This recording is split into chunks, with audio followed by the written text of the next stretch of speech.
Hello and welcome to Comic Solving Problems. I'm Stephen Allen. And I'm Eric McElroy. Hello, all. Hello, Steve.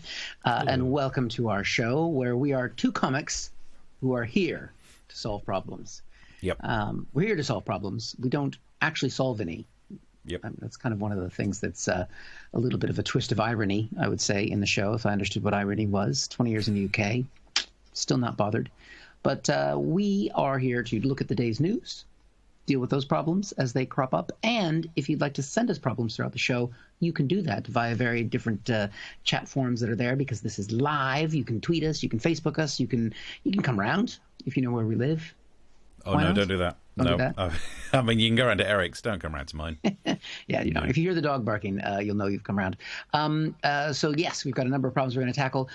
If you would like to, before we get too far into it, if you're on the Facebook and other platforms, you can share the show that you're watching it now, or you can retweet it on Twitter, or I don't know, what would you do on YouTube? Just watch it. I've never really quite worked out what you do on YouTube, because also all the comments that people leave, because they're live chat comments, don't stay on the video afterwards. So share it. There's a share button. There you go. Share it. There we go. Yep. Share. That's what we need to do these days, is share from a socially distanced way. And that's why we do this on the internet, because we want to be socially distanced. And I mean, Steve, you were pretty socially distant before there was even a pandemic, weren't you? Yeah. I avoided people at all costs. And now who's right? That's right. That's why Steve started doing stand-up in the first place, because he realized if he sat in the audience, he had to be near other people. But if he got up on stage, he already had 2 meters before he needed to have 2 meters. Yeah. So that's what got you into the business, isn't it? I was solving problems before we had a show that solved problems. Just saying, throwing it out there. That's how much we're in charge of. We're on top of this situation. So thank you for joining us. Send us problems if you'd like. Welcome to chat. And if you're enjoying what we're doing, you can also, as we do this, chuck us a drink. Because even though they've started doing live gigs in the UK, I've just did my first one last night, and Steve's done one. So we've both done one live gig in the last 5 months. So wow. Any drinks are appreciated. And I think, Steve, you've got our first problem to solve. That's true. Look, I know there are lots of problems, especially at the moment we're in right now. We're kind of midway through August 2020. The virus is still out there. I know that in Birmingham, there's a concern about the number of people testing positive for COVID. Although, by the way, little sidebar, I can solve that problem straight out the gate. All you need to do is stop testing people and just ask some teachers who they predict would get COVID. So I'm 1 for 1 on problems already. It's not even COVID-related problems. It's not just those. Like, for example, a lot of us are scared to go outside because of the damage that could be caused by Ellen moving slowly towards the west. And I'm not even talking about Storm Ellen. I just mean the TV host from America, because apparently she's mean. She's nasty. But I think the shit cherry on top of the Bakewell tart of crap is that even with all this going off in our lives, train fares could get more expensive. You are kidding me. 1.6% is how much they could go up. Now, I'm getting very confused, because I thought the message was that we were meant to be getting back to work. Yeah. We're meant to be, packing our briefcase, finding something to wear on the lower half, and heading into the office. And that second one is harder than it looks, because I'd packed away anything I hadn't worn since winter, so all trousers. Yep. And actually, as another side note, I'm starting to find this "you should get back to work" message. It's starting to grate a little bit, because it tends to be it's posh people telling the working class to work more. Ooh, it's coming across a bit like this. Hello, I'm one of your betters. I mean representatives in Parliament. And I'm here to say it's time that you got back to work to make this country great again. Now, I know many of you will still be working from home, but that's simply not good enough. We need to get you to work, spending money on petrol and trains, ideally through a shop where you could spend some of your money on something that's got VAT on it. The more that you spend on VAT, the less we need to ask posh people for extra income tax. Now, I know the virus is still in the community, but so should you be. You should be spending money on the high street, supporting some of those household names that make up where posh people have their pensions. I mean, that make up the backbone of society. So it's time that you did everything you can to make things better for us. Get out there, get this country back to normal, and die trying, or die trying. Do you know what? Can we start again? So that's That's my take on the situation. It's coming across a bit like that, isn't it? Get out there, risk your life, and get this economy working for the people who benefit from the economy. So it's just a little bit cheeky that while we are apparently not meant to be spending time enjoying our life at home, giving up an hour each way, sitting in cramped conditions again, wearing a mask this time, we're meant to be paying 1.6% extra for the privilege. I think what you're doing there is giving us 1.6% more of a reason to stay at home and sod you. And to be fair, we know the reason that the ticket prices go up by this amount. They've set it so that certain ticket prices are linked to the rate of inflation in July. And can I just, I almost need to lean in for this. Can I just say, why haven't we worked out? We know the ticket prices are linked to inflation that's reported in July. Yeah. Why don't we all just stockpile in April? And we know how to stockpile now. Yeah. Stop buying anything when we get near to July. The inflation rate will go negative. We'll get cheaper trains, then we'll go back to normal. It's our own fault. In many ways, the fact that no one's listening to me solving probably the third problem I've solved today's show already, that's part of what it's all about. So, in terms of the way in which we are interacting with trains should change as well. And this is according to independent watchdog Transport Focus, who say that people are going to be working differently, so the train companies have to sell us different types of tickets. But we're talking about working from home, which means we're going to get conversations like this. Hello, Trainline Helpline, how can I help? Hi, yeah, I was looking to renew my season ticket, but I realised it's not really appropriate for where I'll be working in the future, you know? Okay, where will you be working? Mainly I'll be working from home. So you're looking for a train ticket that takes you to your own home? Yeah. Well, the good news is, sir, we already do a train ticket like that. Oh, yeah? It's called a return. So that's the situation that we are facing. Look, I interviewed someone once, back when I used to be able to get work and did some radio. I interviewed someone from a train company, and it was fun because they were saying things like, you know, we provide an essential service. And I was saying, look, we don't want much. We just want to get into work on time. And they said, well, actually, our delays are less than they've ever been. And I said, all we need to do is be able to get into work at a reasonable price. Well, I think you'll find they're reasonable in comparison to blah, blah, blah. And I said, all people want is to be able to sit down. And they actually went, well, I mean, we can't guarantee you get to sit. Wow. They're not even trying to give us seats anymore. And yet, every single year it goes up. Our train's going to get 1.6% better. Are they my arse? So to solve this problem, I'd say this. Delay the pay increase, the price increase. We're not earning any extra money. We're heading face first into a recession. They should delay the increase. And if there's one thing train companies are good at, it's delaying things. So I think, first time ever, I've actually solved a problem. Let you watch this space, see if they... Because I know a lot of the important people watch this show, Eric. So if they delay it, it will be because we suggested it here. Well, I mean, it's not like the government ever backs down on anything they announce. They don't even do it quickly these days as well. Like a quick U-turn's fair enough, but they give themselves 4 days worth of saying, we will not be performing a U-turn on this issue. Yeah. As soon as they do. But it's very difficult to U-turn a train. That is true. Yeah. It's a little bit harder. Yep. You can't really, when you back it up around the corner to go back, it doesn't. Yeah, beeps and all that stuff. Yeah. We've got some messages on some of this stuff going through. Well, Chris says, evening all. Ellie speaks French to us. Ooh. Bonsoir, she says. Jeremy says, is Steve wearing a snowman tie? If so, it serves you right for falling for visiting the Rangers. Look, this is floral. Floral. Oh, look at that. It does look like snowflakes. Because you are a snowflake. Yeah, lefty snowflake. That's what I was on radio today. No, I thought I'd go for one of those outfits where I mismatch absolutely everything. Yeah. Ellie wants to know where Mark is. They're having more fun in the comment section than they do watching the thing. Mark turns up and says hello there. Evening, says Chris. And about 3:30, I think, is... That must be about a train time. Yeah, must be that. Must be, I would imagine. Are you going to be okay paying 1.6% extra? I mean, they've not said it will definitely go through. And if they don't vote this one down, I'm going to go crazy. Yeah, I mean, I'm not really going. I mean, I don't go to the office. I don't go to gigs. So, I mean, the only thing that would get me is if they start charging for a train for me to go up and down the stairs in my house. I mean, that's pretty much where the bottleneck is here. Yeah. And there are delays sometimes. So, and if we have to downsize our home, because we're probably moving in November, and go down to maybe one toilet, that's going to be a bit tricky. Because, it's like on the trains when that one toilet breaks.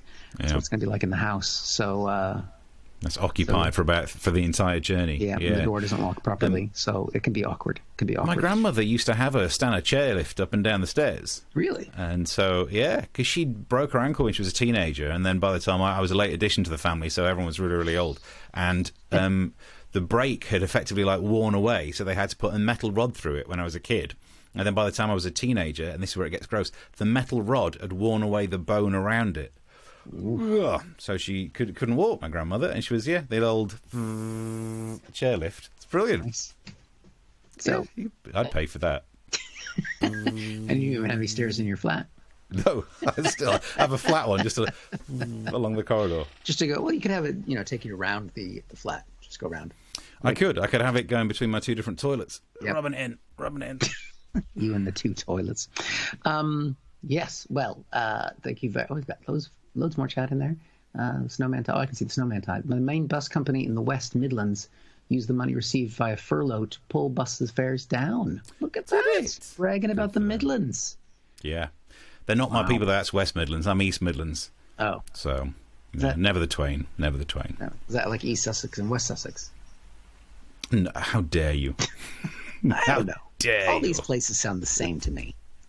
So if you're enjoying the show enough to put some money in our pot, the link's down the bottom, and it's slightly different than before. There's fewer letters in it because we've rebranded the show. Spread it, keep the messages coming, and we'll keep trying to solve some problems for you. Yes, and we're going to turn to the U.S. now, because how do you solve a problem like having a virtual nomination convention? Because that's what they've been doing in the state. We've been doing the Democratic Party nomination. We're down today. Tonight will be the final day where Joe Biden accepts the nomination for the party. Last night, Kamala Harris became the first woman of color to be a major party vice presidential nomination candidate. And so she did the speech. So they've been doing virtual speeches. Mostly it's sort of the Zoom convention that they've had. And the thing was, she made her speech, and we've got a shot of her here just starting the speech. And I have to say, she looked so fucking happy. There's no other way to describe it. But she is clearly like, you know what? I just want to throw this one out there to Josie Perkins, who in the third grade said I was a loser. Fuck you, Josie Perkins. Fuck you. I didn't mean, we try not to swear a lot in the show, but there's just that look of joy in her face clearly showed to me that she was definitely throwing it back at someone. She's like, "Oh, you watching TV tonight, Josie? Okay, bye." Bye, Josie. It was weird, though, because, of course, she did make the speech on a convention stage like they normally do, because these are huge productions, right? So she did do it on, like, a big stage, which because of social distancing, and it made for some weird optics. Like, here it is at the very start of it. Greetings, America. It is truly an honor to be speaking with you tonight. First off, she looks so tiny. That was the first line. Like, why not start with a face shot? And then you're zooming in, like, did they nominate the littlest woman in America? I mean, if the that borrowers. were on for, I mean, that's a high level of social distancing. If she's that small and we're that far away, I mean, that's the kind of social distancing you only want if you're on a packed train and someone has BO. I guess that's the one case where wearing those masks are going to be helpful. So part of the point of this is that people kind of know who she is, but one of the staples of these speeches is to give a little bit of your family history, and so she did that, and we've got she listed a list of things and people that she wanted to thank for being there. We've got a little sample of that. Family is my uncles, my aunts, and my chitties. Now that one raised a little bit of eyebrows, because do you know what the chippies are, Steve? If I were to guess, I'd never work again. Yes, she wasn't talking about getting a snack with the family and going to the chippies. It's a Tamil word because she's actually South Asian American, half black, half South Asian American, and it's referring to her mother's sisters. That's what chitti means. But Donald Trump was very confused by that because he doesn't know what family is. Some actual jokes. The incompetence. I thought you'd tag me up for the next clip because you just left a gap. I paused like because I thought you might do. laugh at that joke, and you didn't. But that's fine. There was some weird optics there, because the social distancing, and there's no crowds, but they still, when they do this, they still do the pan shots as if there was a crowd, which looked weird, and that's what we've got here. The incompetence makes us feel afraid. There's no one there. The callousness makes us feel alone. Creepy. There's just these little poles that are representing the different states of the Union, where normally you'd have the delegates crowded around those poles, but instead it was just empty. And in that, I don't know if you caught what she was saying there. Can we play that one again? Oh, okay. Yeah, we can. Sorry. Yep. The incompetence makes us feel afraid. The callousness makes us feel alone. No wonder she's alone. There's no one there. That was just an ad lib. Now, she did make some promises about what kind of administration she and Joe Biden would bring to the table, and we've got that promise here. But I pledge to you that we will act boldly and deal with our challenges honestly. We will speak truths. Truths? Honesty? What is she? Have they learned nothing from Donald Trump's presidency? What the hell are they thinking? No one wants the truth. The man might get reelected, and the only thing that he's truthful about is the fact that he never tells the truth. Oh, dear. He's like, I love the idea you've effectively made it seem like, you know that riddle of there's a guy stood in front of each door, one always lies, one always tells the truth. Donald Trump is both guys. Both guys. Basically like, you're not getting in. Oh, God, don't tell us the truth. The big moment, though, of any of these speeches, it was when the person says, I accept the nomination. And so even though it didn't have the crowds, it didn't have everything else, we had that moment. I accept your nomination for Vice President of the United States of America. She still paused for the applause, because that's what you would normally do. That'd be a big moment. Yeah. Balloons would drop, standing ovation. It's like that moment where both of us have had on stage where you deliver a punchline and no one laughs. To be fair, you had one of those moments a little earlier on when I played a clip. I was like, you must have been next taking clip the clip. because that joke didn't make any sense. So fuck you too, Steve. And but I thought, you know what? That's terrible. That's awkward. I don't like seeing that for Kamala. I'm very happy that she got the nomination, so I fixed it, and here it is. I accept your nomination for Vice President of the United States of America.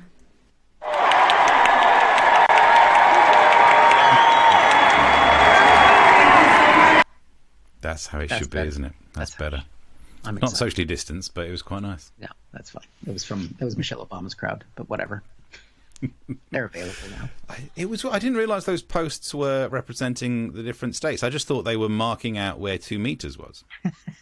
No. Because I went into a park recently and they'd done that. On the floor, they'd mapped out 2 meters. And then I started to get, I'm like, look, every so often, if I'm in the wrong mood, I go a little bit beautiful mind on it. And I was trying to work out if the hypotenuse was 2 meters, could we have packed these in so much more efficiently? Like, surely you just need one in the centre of the polygon. No one had fun in the park when I was around there doing that. Were they doing a presidential convention in the park? No, they had as many people. Fair enough. Oh, I've got some more messages coming through on this if you want to join in. So I mentioned the fact that there might be... I've got the two different toilets. All right, you've got 2 toilets, I've got 2 toilets, but you have more need of them. I've got a house and kids and a dog. Yeah. Have you trained the dog to use the toilet? Well, not saying. Well, to be honest, he's not the only one that uses the garden. You won't if you move to a place with 1 toilet. There's going to be a lot of stuff in the garden. I've got 2 toilets here in this area, and if we go to the messages, is it Chris? It's just gone off the first page over there on that one. I think it's Chris who says that's one in the East Wing and one in the West Wing. Yeah. Yep. And then Mark says that if you flush both at the same time, the house takes off. Then they get stuck into, apparently, Ellie's got a room that currently has a lovely ensuite. I feel like an overnight ferry to somewhere in Europe.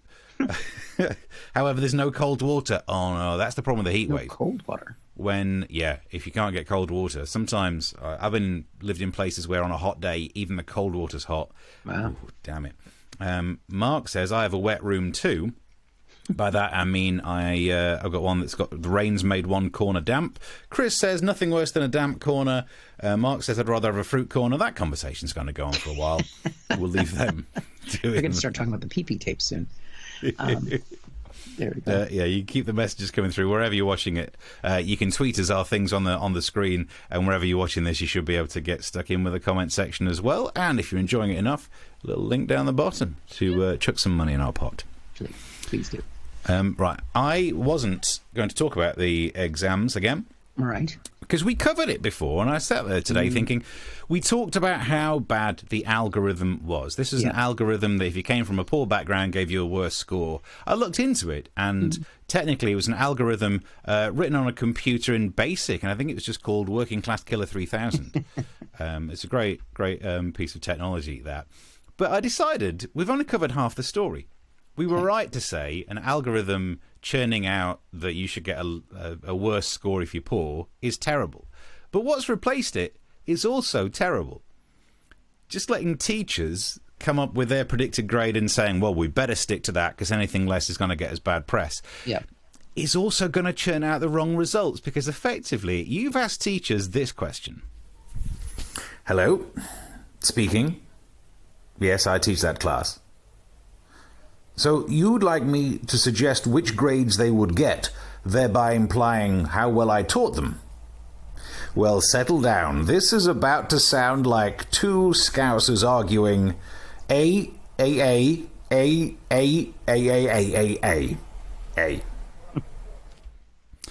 So that's what we're dealing with. Of course, if you're just going to let teachers pick their grades, they're going to say good ones because it's going to make them look good, and then you're going to get grade inflation. Wait for it, grade inflation, record-breaking results as teachers hand out more top grades.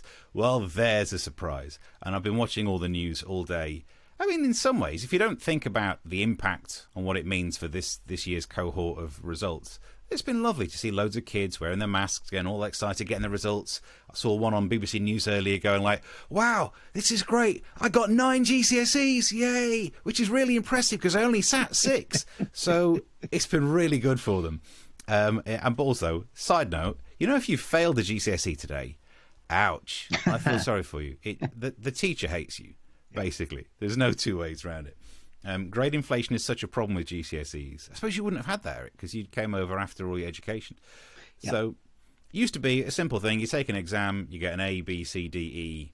And if it was lower than a C, you'd basically failed, is what we're told back in the day. And then they got way too many people getting A's, so they brought in A star, which managed to divide the A category into... I mean, why you could just make it harder, but then more people would fail, and we didn't want that. Yeah. And then a couple of years ago, they started to swap things round. And this will impact your kids. Because now GCSEs aren't scored on letters. Yeah. They're scored on numbers. Correct. And the reason they do that, this is my opinion, I'm saying it as fact, but as soon as they brought it out, I thought they're bringing that out so that it's harder to compare the letters to the numbers, so it's harder to prove grade inflation. And sure enough, today, they've been saying, well, you can't really compare the figures. Because you made them uncomparable, you git. And also, I found it really weird when they brought out the number system that 1 isn't the best. That 9 is better. 9's the top grade and 1's the worst grade. Because of that well-known phrase, you to me, you're my number 9. It does make some sense, though, because if it went the other way, you'd have the same problem. So if 1 was the top grade, then at some point too many people would have 1s. So you'd have to have 1, or you could score a half, or you could score a third, or you could score a quarter. Basically, you'd end up with an equation where each year it becomes 1 over n. If you look at that as a series and look at the limit as it approaches infinity, then, and if you times it by the number of people getting those scores, times the 1 over n as n limits towards infinity, it actually is the definition of calculus for what an integral is. It would just give you the area under the curve. And even by knowing that, I'm just being told I've just been awarded another GCSE. Oh, thank you. It's really good. That's how easy it is to get them these days. But it does mean now it's a 9. In the future, too many people getting 9s, slap a 10 on that list. Too many people getting a 10s, slap yourself at 11. Basically, I think the meeting where they talk about what GCSEs are like probably goes like this. These GCSEs, right, they go all the way to 11. Look, 11, 11, 11, 11, 11. Most GCSEs just go to 9. When we need that little extra push over the cliff, do you know what we do? We go to 11. Why don't you just make 9 harder and make 9 the top grade? We go to 11. So it's what it's like these days. So yeah, I feel sorry for anyone who's getting caught up in this absolute mess. Some people are really upset that, what have we learned from this? What have the children learned from this? That for this year, it's not about your ability or your competence that shows how successful you are. Yeah. And that's a good life lesson, because look at Gavin Williamson. It's nothing to do with ability and competence, and yet still manages to succeed. So thank you for people getting in touch on this subject, especially if you've got any kids who've been going through this. Then do get in touch. Let's have a look. They're still talking about the wet rooms or whatever. Chris says, have the exam results been worked out on a BBC microcomputer? Yep, that's what it was. I think what they need, Steve, because they've got the old A-level grades of ABC or whatever, and you've got the new ones, and the way to compare them, they should just use an algorithm. Wow, what could possibly go wrong? But I know some people are saying that these grades aren't earned in the same way, but the grades you get from an American high school, that's what your teacher gives you. So you don't get, it's basically you work all year, you do the homework assignment that's assessed by the teacher. At the end of the year, you might take a final, but it's written by the teacher and assessed by the teacher, and the grades are given to you by teachers judging your work. So this isn't this idea that you have to have an exam at the end of each coursework to make it valid. It's correct. Bullshit. It's correct. You can't just have teachers going, yeah, I like, because then you've got another level of bias written into the system. They're professionals. But I have given so much money in Christmas gifts to our teachers. Kids better do well. They better do well. Let's have a look here. Some of these messages. I wonder if you can claim those back if the kids don't do well. Ellie says, I agree so much, Steve. The whole saga has bored me silly. Couldn't they... Oh, is there more messages coming in? It's going to keep flipping on that page. Right. Couldn't they have just taken the exams outside? Oh, my God, that would have been really good. Yeah, I think... Why don't anyone think about that? Do you remember taking exams? We were 2 meters away from everyone because back then people were worried about cheating, not COVID. So, oh, God... or in any way an empty venue. Yep, good point, well made. Mark says, your grade theory sounds like Trek warp theory. The nearest you get to 10, the harder it is to achieve. Yeah. Although originally in Star Trek, the original one, I think the warp factor... Look at him. We've already had to listen to your integer thing. Now we're going to get into warp speed as if it's real. And I'm like Star Trek, but... So your warp factor to the power of 3 times the speed of light gives you your speed, I believe. Okay. Yeah. But to make it harder to achieve, so you can make it hyperbolic maths, which means how very dare you. No, that's a proper phrase. So that would work out. And then Jordan sends us a link, which I'm not going to be able to watch because it's a YouTube link. Thanks for that in the middle of it. Busy right now. One of the things we want to do in our live show is, what can we watch right now? That's helpful. I can't tell if you. And if you... I can't see any more there. I've got another problem to come up, and if you're enjoying the problems that we're solving, link chuck us a down string. the bottom. Yeah, link is there. That's another. I'm turning to the U.S. again because there's just so much political news happening in the States, Steve. And that is a problem. What do you do if you used to work for Donald Trump? And it basically seems like there's 3 categories of things that you can do.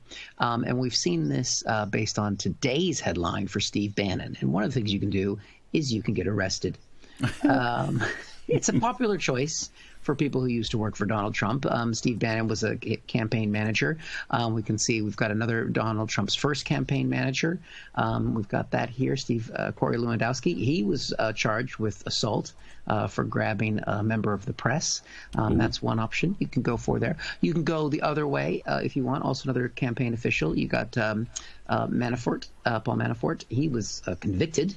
And is now in jail, bless his heart. And the Senate just came out with a report making it look like he pretty much did collude with the Russians. That's one choice. So when you stop working for Donald Trump, and hopefully there's going to be a lot of people who are no longer working for Donald Trump after November 3rd, please vote if you can. And even if you can't, apparently it's going to be all mail fraud anyway, so go for it. But if there are any dogs and dead people listening, please vote. Any dogs, cats, not the cats. Fickle bastards. No, another choice. So if you don't want to go down the convicted route, or at least not get caught yet, you can do what Michael Cohen is doing, which we mentioned on Tuesday. He's gone down the path. He's actually he did go to jail as well, but now he's going to write a book. So he can do the tell-all. And I'm looking forward to this book because he's going to talk about the PP tapes. And I've heard he's got a picture section in the book. Not a scratch and sniff section. So many people have stopped working for Donald Trump and have written books about what they've seen behind the scenes there. I mean, Trump, for a man who doesn't read, he's done very good for books. It's pretty incredible. Now, the other option is that you can go, which is happening right now. We're getting a number of Republicans who spoke at the Democratic Convention and are just going on TV, and they're speaking out to warn us that that they tried to fix Donald Trump by working with him, and he's unfixable. And we're seeing this now. We've got Miles Taylor. We've got the headline here, I think, who worked in Homeland Security. He's come forward saying he's backing Biden. He says others are going to speak out as well. He's speaking out. And he's come out. He's been all over the cable news shows in the States. And he gave some examples because he's working in Homeland Security. So he was having to brief Donald Trump about a pending hurricane that was coming towards the U.S. And this is what he said it was like talking to him. And then he turned to me and he said, I've got a question. Yes, Mr. President. He said, do the hurricanes always spin this direction? He meant counterclockwise. Now, that's called the Coriolis effect.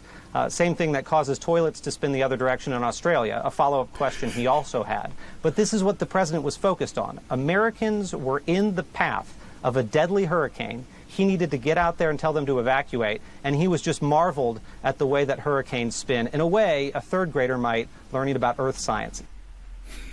Steve, that is a terrible thing to say about third graders. They are smarter than that. Yeah. And it's science. You can see it swooshing there. So, that's how it works. Other way. I love the way you started speaking about the need to evacuate. Well, it's a good job you've been studying toilets. It's another use of them. That's something that Donald Trump would understand. Miles was pretty harsh in that interview about what he found working for Donald Trump. And of course, as in America, because we can do lots of things with political campaigns, his commentary on what Trump would be like if he won re-election has already been turned into a campaign advert, which we have here. The president's reelected. The guardrails will be gone. We should expect, quote, shock and awe if the president wins a second term. You will see a flurry of executive orders. You will see the president pull out of foreign alliances. You will see the president align with dictators around the world. And if right now we're less safe because we have fewer friends and stronger enemies than before, you can expect to see that on steroids in another 4 years of the Trump administration. I'm Donald Trump, and I approve this message. It's exactly what he wants to do. Wow, that's the clearest sign of an agenda for Donald Trump in 2020 that we've had so far. I also think that Coriolis effect business is true for weather systems, but I don't think it's noticeable. I think it's a fallacy that toilets spin the other way. I googled it in the prep for this, and it said that they do. But you need a really still body of water that's then emptying, and then you could slowly start to build it up. The force isn't enough to make a toilet spin the other way. I googled it. It said it does go the other way in Australia. On this, I call Google a bullshit. It does. You look at the comments. I'm going to look this up. Yeah. I'll go through some comments because they're going to get nerdier, and I apologise for that. So, because for yet again, what is probably now the 7th time in a row we've done a show that started to mention Star Trek, because I've not been getting out much, Chris says, I only recently found out that full impulse speed is only a quarter of light speed. Quite disappointing, if I'm honest. And I'm shocked by that, because I always thought it should be nowhere near light speed. It's a different kind of physics, because they establish a warp field with your Heisenberg dampener, but it should be really small on that. Mark says, actually, impulse is possible up to 0.75 c, so 3/4 of speed of light, but with assistance. Chris says, I did wonder if it was. Ellie says, geeks. Ooh, that's harsh. 0.25 speed of light is normal limit for the relativistic considerations, twin paradox.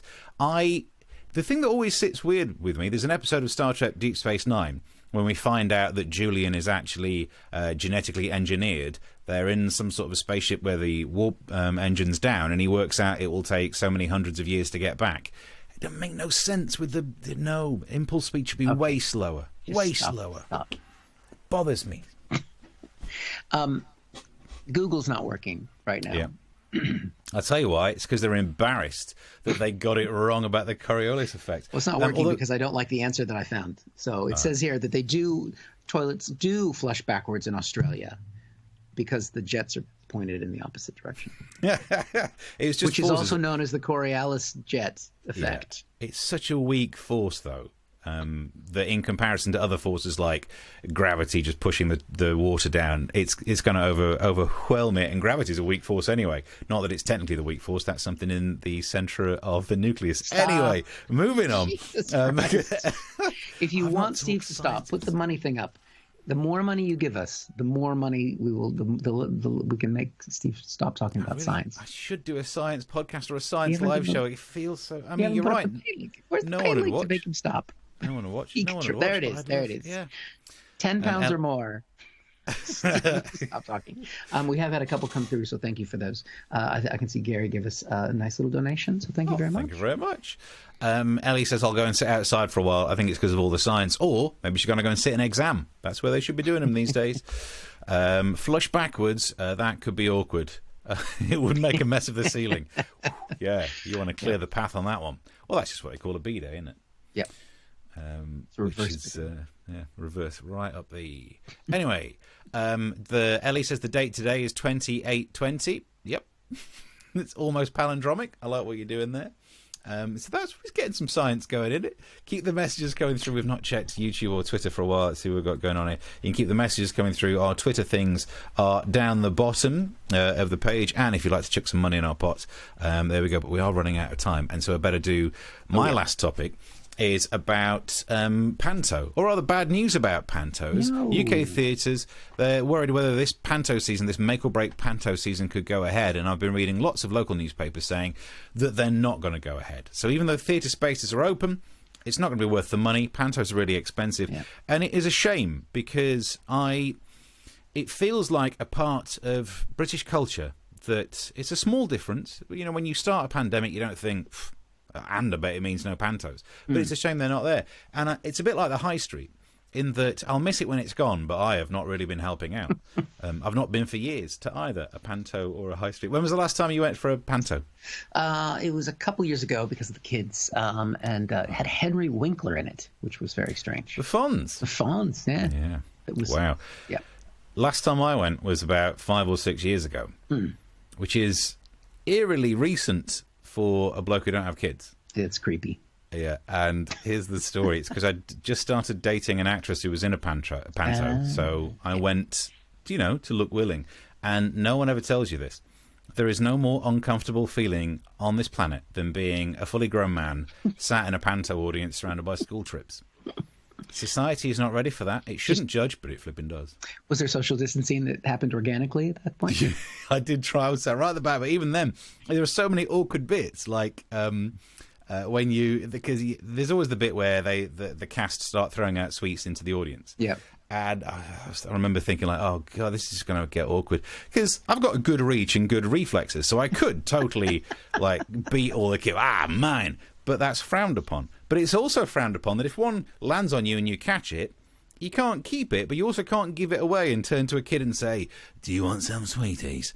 So there is no easy way out of this. It's an awkward thing. But wait, so you went to the panto and you sat at the back.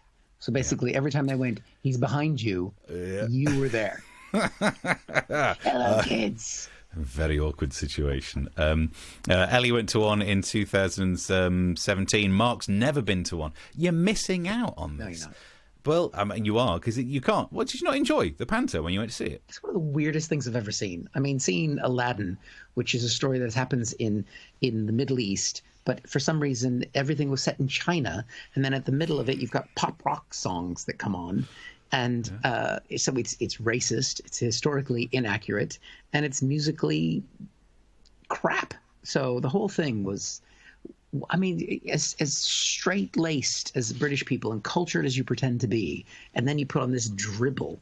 I'd say if there's any victim of the pandemic, let it be the panto. Wow. They are probably coming to revoke your British citizenship if you've said that about the pantomime. So it's a tradition. So there are those things like the "it's behind you" phrase, which I think would really help if we're trying to do COVID compliant ones. And it's a shame that of all the different art forms to go, it is such a tradition that I don't have to want to go and see it, but I want it to still be there to know that it's a nice thing that happens in the UK. It's not the only one, though, because a few months ago, the West End run of Phantom of the Opera was cancelled because of the coronavirus lockdown. And that one didn't make any sense because the main character was already wearing a mask. And I think what they should do is do like EastEnders do. Carry on, but do it in a way that's COVID compliant. So Cinderella wouldn't go to the ball. I admit, an indoor gathering of that many people, no. Snow White, just bubbling with the Seven Dwarfs. Admittedly, one of them is sneezy, so that's an instant lockdown for 14 days. And Aladdin, the one that you went to see, would still rub the lamp, but I'm not sure if it activates the genie if you're doing it with an antibacterial wipe. So actually, do you know what? Now I'm thinking about it, it's not going to work. Let's wait until 2021, bring them back then, just in time for them all to be cancelled, because it is cultural appropriation where all the women are played by men and the principal boy is played by a woman. So that is going to get shut down as soon as someone remembers. So yeah, I don't think that's one that I managed to solve. Yeah, probably not. But that's probably a good thing. Oh, actually, Chris is on that point straight away. Men dress up as women. The principal boy is a woman. We all need a sex doll, and we'll be in Amsterdam. Catchphrases. Having a sex doll for a few shows. What's Mark saying to me? It sounds like a forthcoming RNC. What, me trying to shut down the panto? Or just the cultural inappropriateness. There's so many things that could be part of the Republican agenda. Right. We're sort of running out of time, and I've still got to talk about chickens, don't I? Yeah, do it. Yeah. Do the chicken all one. right, cool. What do you do? This is a big problem. What do you do with homeless chickens? It's a question I ask myself every day. And luckily, there's a woman who rehomes them, which I saw on the BBC this afternoon. I think we've got the headline here, which proves that it's true. Chicken rehoming charity gets 52,000 lockdown requests to have hens. Now, of course, I'm sure that came at the beginning of lockdown when we couldn't get an egg to save our lives, and which what we were trying to do, save our lives. And eggs were one of the first things to go, and that's why we've stockpiled them.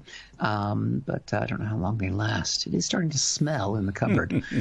But what happened was, they're trying to rehome these chickens, and obviously lots of people want to have chickens just to, so they can have their own eggs and everything else.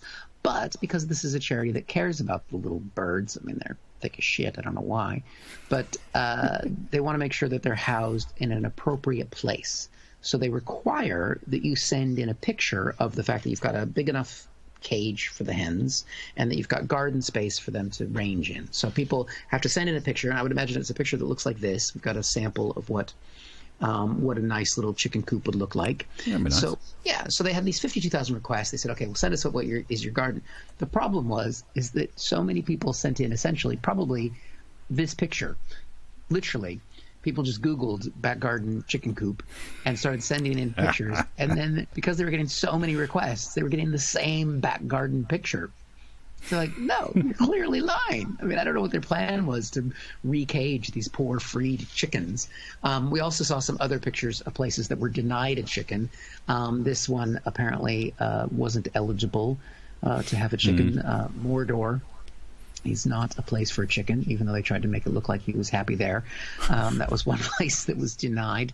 There were some people who basically thought, well, we don't really have a garden. We'll send in a picture of our garden. But they went in the wrong direction, and they exaggerated a little bit, like these folks here. You don't live in Versailles, mate. Just whatever. I someplace. love the scale on that as well. Imagine the size of that chicken. I mean, you could have a big chicken like that if you had that big of a garden. And then some people, they were just honest about it, and they don't have gardens at all, which we could see here. These folks didn't have a garden at all. Yeah. What's going on with all of that? What's strange is the only photoshopped part of that image is the chicken. The rest of that is all real. Poor little, I mean, this is a younger picture of poor little Baron Trump. He looks miserable, that poor kid. Well, he's miserable because one of his older brothers is just about to shoot that lion. That's what I was going to say. That was hey, not that we've been working together for too long. We know we've been working together for too long. But Trump, actually, obviously that's a fake photo because Trump only likes his chicken fried. Yeah, fetch the bucket. And in a bucket. So I love that idea of people thinking, they want a photo of me proving I've got space for a chicken. So they've all basically just Googled the same image, sent it in, and used a stock photo. You've got to be careful when you use stock photos. Yeah. Or in this case, a livestock photo. Boom! There you go. That's what we're here for. That's what we do. So if you'd like to pay for jokes like that, live stock photo. Look, we're overrunning. It's, have we sorted out that story? In terms of Panto, I've got an update for you, Eric. Stephen says, Pantos aren't any good, eh? Oh, yes, they are. Nice.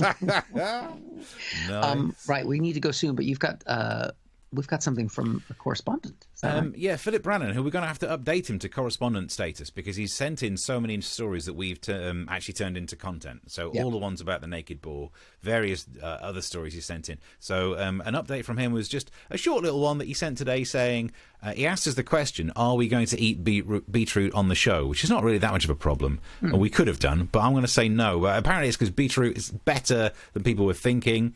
It's a really healthy treatment. It keeps you healthy. And I'm not sure that it does. I like beetroot, don't get me wrong. I like, it's quite sweet. It's tasty. It's a good, nice vegetable. How do we deal with this indelicate side of it? Yeah. It's a food that if you forget that you've eaten it, and the next day nature takes its course, you go and drop the kids off in one of the two pools, and you turn around and see the carnage that's in there. Red. So much red that you call the doctors and have a thorough checkout. And I think it's more about the fact that you're checked up by the doctor so often that keeps you healthy rather than any vitamins and phytonutrients in that beet. So thanks for the story, but I'm taking it as no, we're not going to eat beetroot live on the show. That would be some weird, dirty Amsterdam-based stuff. Yeah. I try and chop it up in little bits and just hide it in my wife's food. So that she doesn't know she's eating it and then thinks she's... It's so funny. Keeps her on the edge. Wow. Wow. Life insurance policy's paid up. So yeah, that's you should do that one on the stage. It's like my taps joke. It works for all the wrong reasons. All right, well, I think we're out of time for the show. Some more messages came through. Chris saying skin, hair and teeth everywhere. Mark says with Brexit it'll be a bloody mess. I think they're talking about what it'd be like to do a Brexit-based panto next year when they come back. Beetroot, devil's own vegetable, along with Brussels sprouts and aubergine, says Chris Curling. Chris, on this we disagree. The aubergine. Oh, I love an aubergine. Do you not like an aubergine? I like eggplant. Yeah. Eggplant. Come on. Come on.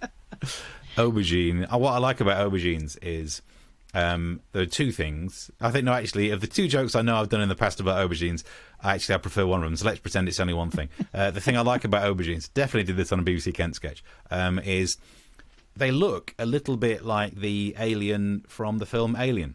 Yeah. So whenever I'm in the supermarket, you can hear me shouting, "Get away from her, you bitch!" One way to get yourself thrown out of Safeway, isn't it? Yep. I think that's... Oh, and then I'll take your sprouts and raise you peppers. What's wrong with you people not liking the... Peppers are great. Peppers are good. Don't eat anything purple. Yeah. Yeah, I'm not going to... Okay, never stop mind. there before it ends. So this technically wasn't part of the Ed Fringe. That was just for booking reasons. But next Tuesday we're back with another Ed Fringe special, part of the Edinburgh Festival that no one attended to, just like our normal Ed Fringe appearances. Yeah, our audiences in Edinburgh kind of look like the people listening to Kamala Harris's speech. We should bring more posts with us next time. But yes, we will be back next Tuesday and Thursday at 9 o'clock in the UK live. And please do subscribe, like the show, share the show, do all those kind of things. If you do have money and you are beyond furlough or actually employed, unlike us, feel free to drop us a drink to keep us going and keep us in our beetroots and aubergines. Or eggplants. If you've managed to get yourself some kind of chicken plant in a garden, dropping some eggplants, you can eat them for free. I think that's how it works. So until Tuesday, 9 o'clock, if we're all sorted, we'll see you then. See you then. Bye. Bye.